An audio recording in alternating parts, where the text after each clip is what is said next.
আজকের ভিডিওতে আমি আমার ৮ মাসের অভিজ্ঞতা, ফিনল্যান্ডে থাকার অভিজ্ঞতা আমি শেয়ার করব।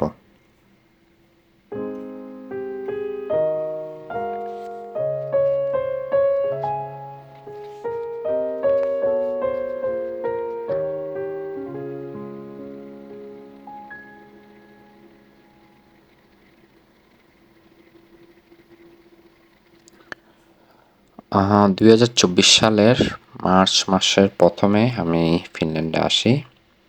তখন এখানে প্রচুর ঠান্ডা ছিল, বরফ ছিল।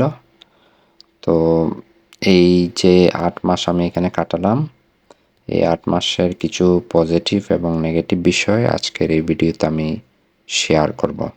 অবশ্যই এই ইনফরমেশনগুলো অনেক গুরুত্বপূর্ণ, আশা করি আপনাদেরও কাজে আসবে। প্রথমে আমি পজিটিভ কিছু বিষয় কভার করব। তার মধ্যে প্রথমে আমি বলতে চাই ফিনল্যান্ডের পানি খুবই পিওর এবং ট্যাপের পানি খাওয়া যায়। সেকেন্ড যদি বলতে হয় তাহলে বলা যেতে পারে যে এখানের বাতাস হচ্ছে খুবই পিওর এবং খুবই নির্মল, এবং এই বাতাস এবং পানি এই দুটার কারণেই শরীরের রোগ ব্যাধি অর্ধেক কমে যায় এখানে। এই জন্য হয়তো এখানের মানুষ অনেক দিন বাঁচে। ওদের অ্যাভারেজ বাঁচার গড় আয়ু সেটা হচ্ছে আপনার ৮০ থেকে ৯০। তারপরে যদি বলতে হয় যে এখানে মানুষজন অনেক কম। তো বাংলাদেশ থেকে কেউ আসলে ডেফিনেটলি ঘনবসতিপূর্ণ একটা এলাকা থেকে গ্রামে গেলে যেরকম অবস্থা, এখানে আসলেও ঠিক সেম। মানুষজন খুব কম, এবং যারা আছে ওরা বাড়ি ঘর থেকে একটু কম বাইর হয়, কারণ যখন ঠান্ডা পড়ে তখন অনেক ঠান্ডা বাইরে, সেজন্য মানুষজন বাইরে কম থাকে। এরপরে আসছি ল অ্যান্ড অর্ডার। এখানের আইন কানুন খুবই কঠিন এবং কড়া, এবং সবাই আইন কানুন মেনে চলতে পছন্দ করে। তো এটা খুবই একটা ভালো দিক। ফিনল্যান্ডের প্রকৃতি বা নেচার অনেক সুন্দর, এবং এদের যে নেচার, এরা সবাই নেচারকে ভালোবাসে এবং এটাকে প্রোটেক্ট করে ওরা। এবং বছরের বিভিন্ন সময়ে যে ৮ মাস ওদের নেচার প্রকৃতি দেখলাম যে ৮ রকম সাজছে। এক এক সময় প্রকৃতির এক এক রূপ, এটা খুবই সুন্দর। এরপরে এই দেশে সাউন্ড পলিউশন তেমন একটা হয় না। মানুষজন তেমন একটা মাইকের আওয়াজ, মানুষজনের উচ্চস্বরে আওয়াজ অথবা গাড়ির হর্ন, এগুলো কিছুই পাবেন না। তো এটা একটা বিশাল একটা বিষয়। যারা আমরা ঢাকায় ছিলাম তারা বিষয়টা বুঝবেন যে সাউন্ড পলিউশন কী, এবং এখানে এই তফাৎটা আপনি প্রথম থেকে এখানে পাবেন। এরপরে খাবারের বিষয়ে যদি বলি, খাদ্যে ভেজাল একদম নেই বললেই চলে। তো এটা খুবই ভালো একটা দিক। এরপরে মানুষের ব্যাপারে যদি বলতে হয়, এই দেশের মানুষ অনেক হনেস্ট, সৎ। যদিও ওরা একটু রিজার্ভ থাকতে পছন্দ করে, but still they are very honest. তারা টাইম মেনটেন করে, ডিসিপ্লিন মেনটেন করে, এই জিনিসগুলো খুবই সুন্দর। এরপরে পেমেন্টের ব্যাপারে বেসিক্যালি ওরা কার্ড অথবা অনলাইন ভার্চুয়াল ট্রানজ্যাকশান প্রচুর এখানে হয়, ক্যাশ লেনদেন একটু কম হয়। এরপরে টাইম ম্যানেজমেন্ট, বাস, ট্রেন, এগুলো টাইম ম্যানেজমেন্ট খুবই উন্নত এবং খুবই ভালো। আর হচ্ছে এদেশে মজার একটা বিষয় হচ্ছে, সেটা হচ্ছে তেমন একটা গরম নেই। গরমকালেও মনে করেন যে বাংলাদেশের যে নর্মাল টেম্পারেচার ওরকম থাকে। এবং সামারের প্রথমের দিকে কিছুটা মশা থাকে, বাট এখানে কেউ কিন্তু মশারি টানায় না। সন্ধ্যার দিকে দরজা বন্ধ রাখলেই হয়। বাট এখানের মশাগুলো বাংলাদেশের মতো মানে ওরকম বিষাক্ত অথবা এরকম না, মানে এখানে ডেঙ্গু এগুলো নাই। আর সারা বছর মশা তেমন একটা থাকে না, শুধুমাত্র গরম সামারের 1 মাস কিছুটা মশা থাকে, এছাড়া এখানে মশা নাই বললেই চলে। তারপর যদি বলতে হয় যে সামারে যদি জঙ্গলে যান, জঙ্গলে কোনো সাপ নেই, এটা একটা পজিটিভ সাইড আমি বলবো।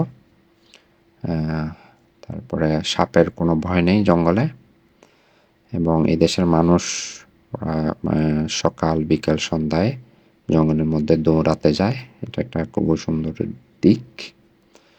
এরপরে হচ্ছে যখন আপেলের সিজন থাকে, যেমন এখন সেপ্টেম্বরে, আগস্ট সেপ্টেম্বর, সো এখানে গাছ থেকে ফ্রি আপেল খাওয়া যায়, প্রচুর আপেল এখানে ধরে। এরপরে হচ্ছে যে আমার যেটা সবথেকে বেশি ভালো লাগে যে এখানে মানুষের কোনো তাড়াহুড়া নেই, এবং এদেশের মানুষ পশুপ্রেমী বলা যায়, মানে ওরা কুকুরকে খুবই পছন্দ করে এবং ওদেরকে সেপারেটভাবে নিজেদের সাথে মানে রাখে, ওদের পশুপ্রেম খুব ভালো। তো এবার আসি কিছু নেগেটিভ বিষয় নিয়ে। নেগেটিভ বিষয়ে যদি বলতে হয়, প্রথমে বলতে যেটা হয় সেটা হলো যে যখন বাংলাদেশে ছিলাম, আমার এক কলিগ আমাকে বলছিল যে রূপকদা আপনি তো যাবেন আপনার ফ্যামিলি নিয়ে, বাট ইউরোপ এমন একটি দেশ যেখানে গেলে আপনার স্বামী স্ত্রী দুজনকেই চাকরি বাকরি করে কোনো রকমে দিন চালাইতে হয়, এবং যেটা হোয়াইট কালার জব এটা পাইতে অনেক বছর সময় লাগে। তো প্রথমে অড জবগুলো করতে হয়, এগুলো শুনে এদেশে আসছি। বাট দুঃখের বিষয় হয় অথবা মজার বিষয় হয় যে বিগত 8 মাস যাবৎ আমি কোনো কাজকর্ম কিছুই করি নাই। আমি আমার ওয়াইফ, ছেলে মেয়ে, আমরা সবাই মিলে মোটামুটিভাবে এখানে বেকার জীবনযাপন আমরা এখানে করে যাচ্ছি। বাট ভগবানের অশেষ কৃপায় আমরা হয়তো এখনো পর্যন্ত টিকে আছি। আমার যে একটা সেভিংস ছিল, একটা ফ্ল্যাট কেনার মতো টাকা যেটা ছিল, মোটামুটি 8 মাসে সবগুলো শেষের পর্যায়ে। তো এখানের বেকার থাকলেও আমার একটা খরচ একটু সেভিং আছে, সেটা হচ্ছে যে আমার ছেলে মেয়ের যে লেখাপড়া, এগুলো এদেশে ফ্রি। এটা একটা ভালো দিক ছিল। বাট এখানে চাকরি পাওয়াটা খুব টাফ, এবং আমি বিশেষ করে যদি কেউ বড় বড় সিটিগুলোর বাইরে যেমন কৌগুলাতে যদি আসে, এখানে একদম চাকরি নেই বললেই হয়। সো বিগত 8 মাস যাবৎ আমি বেকার আছি। এটা হলো যে খুবই খারাপ একটা দিক আমার জন্য। এরপরে যদি বলতে হয় সেটা হলো যে ফিনল্যান্ড হচ্ছে ইউরোপের সবথেকে ব্যয়বহুল বা এক্সপেন্সিভ একটা দেশ।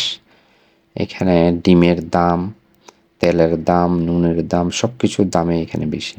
একমাত্র ওটস এবং ময়দার দাম একটু কম, বাদবাকি সবগুলোই মোটামুটি দাম অনেক বেশি। যেমন ডিমের ডজন 2 থেকে 2.5 ইউরো বা বাংলাদেশের প্রায় 300 টাকার মতো পড়ে, এবং ডালের কেজি আপনার 6 ইউরো, প্রায় 2700-800 টাকা মতো পড়ে।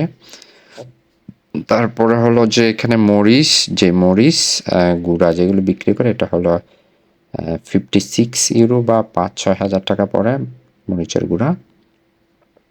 বাট ওই মরিচে কোনো ঝাল নেই। অবশ্যই ইন্ডিয়ান কোনো শপ অথবা বাংলাদেশের শপ খুঁজে বের করে তারপরে মরিচ খেতে হয়। তারপরে নেক্সট যে সমস্যা সেটা হলো যে ফ্রেশ সবজি এখানে খুবই কম। যেমন এখানে পাওয়া যায় ফুলকপি, বাঁধাকপি, শসা, লাউ এগুলো। এছাড়া বাদবাকি যা আছে যেমন পালং শাক, তারপরে আর কিছু মিক্স সবজি এখানে পাওয়া যায়, ওগুলো হচ্ছে আপনার ফ্রোজেন অবস্থায় পাওয়া যায়। ফ্রেশ সবজি খুবই কম। এরপরে যেটা বলতে হয় যে এদেশে শিম, কচু, বরবটি এগুলো এখানে আসলে পাওয়া যায় না। বরবটির মতো একটা জিনিস পাওয়া যায়, সেটা আসলে হচ্ছে যে আমরা যেগুলো চট্টগ্রামের ভাষায় যেটা বলি খাইসা বিচি, ওই খাইসা বিচির ছোট বা শিম ওইগুলো পাওয়া যায়, বাট আর দাম অনেক বেশি। এরপরে এই দেশে আসলে আদার ফুল কোনোদিন চোখে দেখবেন না। আমরা চিটাগংয়ের মানুষ, আদার ফুল দিয়ে আদার ভর্তা খেতে খুবই পছন্দ করি, বাট ওইটা এখানে পাওয়া যায় না। থানকুনি পাতা আপনি এখানে চোখে দেখবেন না। তারপরে নিম গাছ, ঔষধি বিভিন্ন রকমের গাছ, এগুলো এদেশে নাই।